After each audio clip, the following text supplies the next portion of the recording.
Hey guys, I'm Retouch, and today I'm going to show you how to do image composition in Camera Raw. Basically what image composition is looking at the image, deciding what you don't want in the image and what you don't like about the image, and then fixing it before you even start retouching. So if I take a look at this image here, you can see that there's a lot of shadowing in the face, and even shadowing around the armpit, some shadows along the shoulders and along the neck. So the first thing I'm going to look at though is the workflow options. If you click the little blue bar down at the bottom of Camera Raw, it will bring up your workflow options window. You have your color space, you've got your depth, you've got the size, you've got your resolution, sharpen and smart objects. I usually work in sRGB 1966, basically because I think it's got a decent color space, not too big like Pro Photo, but it's safer because when you upload it onto the web, there's not much difference in how it is on your computer to how it is on print, etc. And then you've got your depth. If you have a look and your 8 bits channel is selected, change it over to 16 bits channel because then you've got a wider depth to work with. To use some filters, you might change it back to 8 bits, sorry, to get those filters to work, but then change it back to 16 bits once you've finished. The size, I just keep the size as is. Resolution is up to you completely if you want to change your resolution, but I'm just going to keep it as it is. Sharpen for none, and I don't click smart objects because I don't know too much about them. So if you click OK, you come back to your original image. I'm going to leave this image as is for now because I'm going to do this in 3 different layers, showing you how to fix the highlights and shadows as well as the color. So I'm just going to open this image, and it opens it up in Photoshop as a background image. Now you're going to click File, Open Recent, go back into the image that you've just opened up, and it will bring it back up in RAW. Now we're going to look at the color. So the color's alright for now. I might change the tint to a bit greener. Obviously this will vary. I'm going to bring it down to yellow a little bit. Exposure I'm going to bring up very slightly. And what I'm going to do is, you don't have to do it, but so it's not so saturated, I'm going to bring down the vibrance. And now you've got an overall image that looks alright. I'm going to open that image, and this will be your color layer. So you're going to go to Control A, Command A on a Mac, Control C, Command C on a Mac, and then close that window. You don't need to save it, you can if you want to, and then Control V or Command V on a Mac, and it will paste it over your background layer. I'm going to rename the layer Color,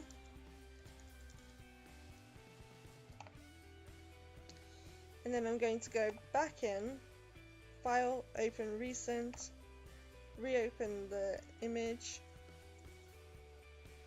and now we're going to be working on shadows and highlights. So what I tend to do is I click the Tone Curve tab and fix the shadows and highlights in that tab by using the shadows, darks, lights and highlights.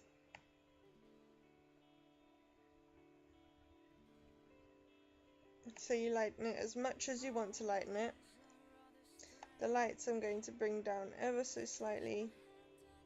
Highlights, bring down a little bit.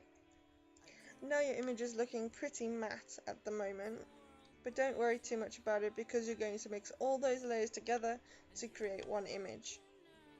I'm going to go back into my basics and maybe up the contrast very slightly.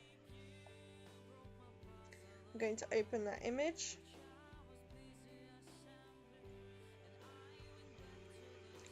and I'm going to do the same, Control A, Control C, or Command A and Command C, close that layer and Control V or Command V, rename the layer Highlights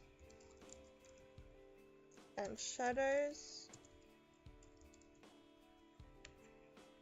You can rename it wherever you like, as long as you differentiate between the two. Now if you take a look, we've got 3 different images. So that's your background layer, that's your color layer, and then that's your highlights and shadows.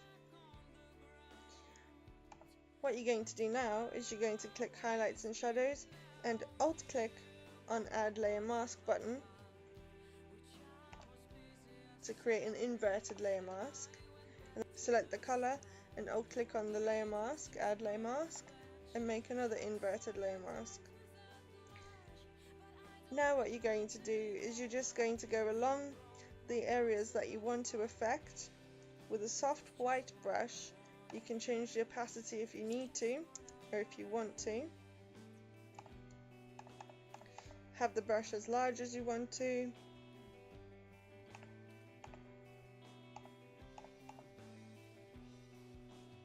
So for my color, I'm just going to have my opacity quite low so that it doesn't affect it too much.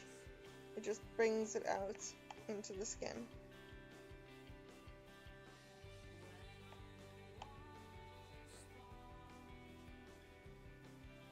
Sometimes there's not even much of a change, but as long as it makes the image look better before you even start retouching the image, then that's always a good thing.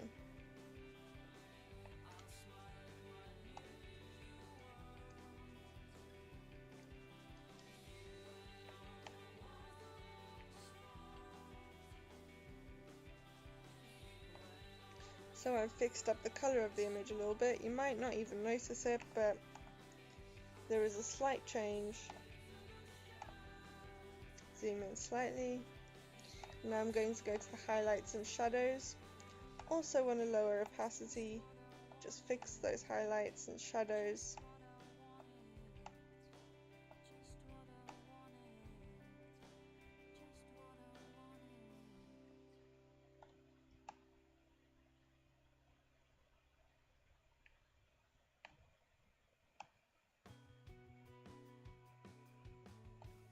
This is good for working on the hair too. If your hair is too dark and you want to lighten it up, just do the highlights and shadows in your camera raw and it will lighten it up for you.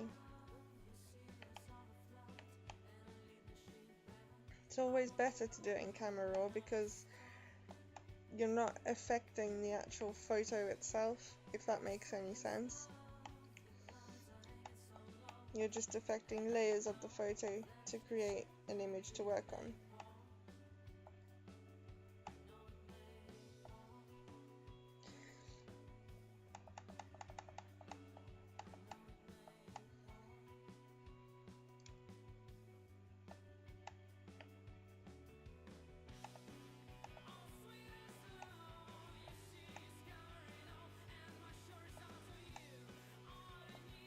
So to me that looks alright. Obviously everybody's taste is different and your image will turn out different to mine. And now what you're going to do is just press Shift Ctrl Alt E or Shift Command Alt E to create a base layer, or I'm just going to name this one Composition.